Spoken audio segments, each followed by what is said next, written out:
Di dalam keadaan hari ni, mana-mana kerajaan yang dapat pemerintahnya, rakyat kena bekerja untuk pengetahuan muzata. Itu pun orang kata sedikit sebanyak yang amat berhormat Datuk Seri Anwar Ibrahim ni cuba nak membantu rakyat. Oh, malah hari ni yang ada segi tidak kepuasan hati dulu masih bersama kita, hari ni tak setuju dia duduk di parti baru, dia pula petikai benar tu. Menjadikan salah satu orang kata, apa ni tak reformasi lah apalah. Apa ni tuan-tuan? Tap screen sikit. Apa benda ni? Bila saya cakap macam ni, Mozata katalah baru ada AP.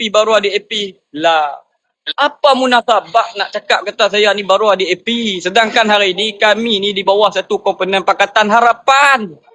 Komponen kami ni ada kekuatan keupayaan diri kami yang mampu boleh menjelajah dalam satu Malaysia ini. Yang menjadi kesakitan hati daripada saudara Mozata ni. Sebab apa? Gabungan mereka berpecah saudara-saudari. No? Gabungan mereka ini berpecah. Salah satunya dulu yang saya tahu untuk pengetahuan Mozata, walaupun agak jawapan tu agak saya tak berapa puas hati lah, no. Sebab kekuatan PN tu adalah orang kata acuan bersatu saudara-saudari.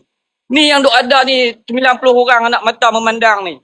Kekuatan perikatan ni, branding perikatan tu adalah daripada bersatu. Kalau kata dah direct atas tu, branding tu pun dah bersatu. Apatah lagi jentera di bawah ni Mozata. Memang jentera bersatu. Hari ni tengok apa terjadi pada bersatu Mozata. Walaupun agak panas telinga. Tapi mana PR San?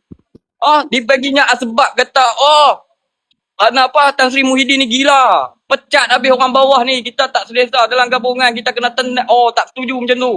Apa ni mana pi semangat erti setia kawan. Come on lah rakyat. Takkanlah nak pilih mana yang nak jaga Melayu ni. Menjadi orang kata atas pagar rakyat menilai mana yang nak jaga Melayu pun kata. Mana mungkin.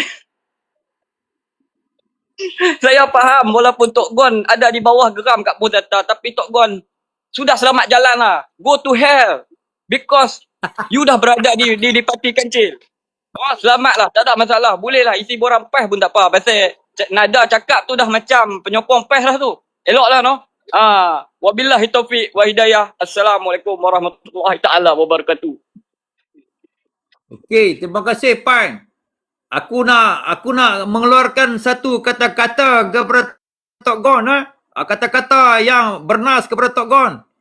Kubok kata mai, rumah kata pi. Apa lagi Tok Gon? Kubok kata mai, rumah kata pi. Tak sedap-sedap lagi. Okey.